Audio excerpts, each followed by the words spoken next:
What's going on, guys? Josh Baldwin here for Mad Money Millennial. Smash that like and subscribe button, and let's get into this dad joke. I tried to come up with a carpentry pun that would work. I think I nailed it, but nobody saw it. You get it? Carpentry, woodwork, nails.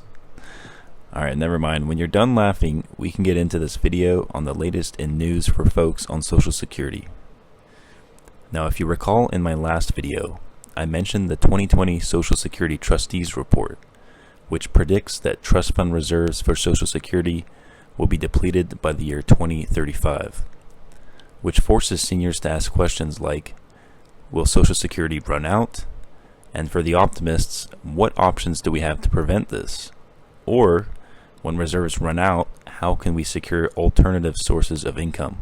These are all very legitimate points of concern, and I agree we need to figure out exactly what is going on here and figure out what our options are.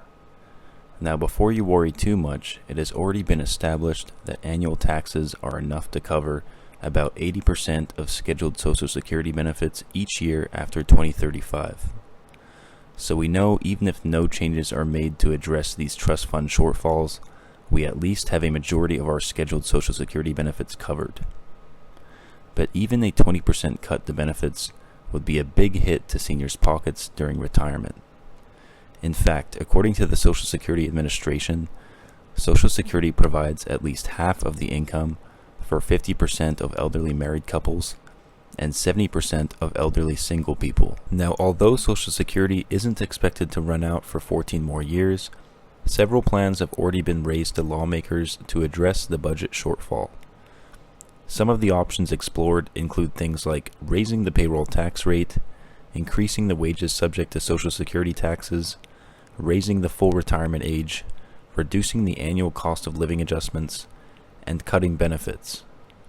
So if Social Security benefits end up not getting cut, tax revenue will likely have to increase as compensation. And the primary way this is achieved is by raising the payroll tax rate. Social Security is funded through a 6.2% payroll tax that workers pay, plus another 6.2% that employers pay, whereas self-employed people pay the full 12.4%. One legislative proposal, named the Social Security 2100 Act, first proposed by Democratic Senator John Larson, calls for changes including a 2% bump in Social Security benefits, improving the cost of living adjustment formula, an increase to 7.4% payroll tax, and protection against reductions in SSI benefits or loss of Medicaid eligibility, among other items. Now, besides raising the tax rate and punishing our hard-working Americans, what other options has Congress began looking at? One option is to raise the full retirement age for Social Security benefits, meaning younger generations will need to work longer in order to earn their benefits.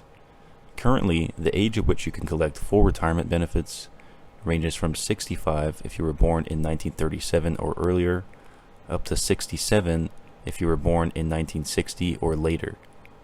This would result in leaving more in the trust fund balances and at least extend the number of years full benefits can continue being paid out beyond 2035, at least until new systems can be put in place to address these issues. Congress will need to continue weighing the options and come out with new legislation that will maximize these fund reserves. Alright guys, thank you so much for tuning in to today's Social Security update. Stay safe, stay hustling, and I will talk to you guys again soon.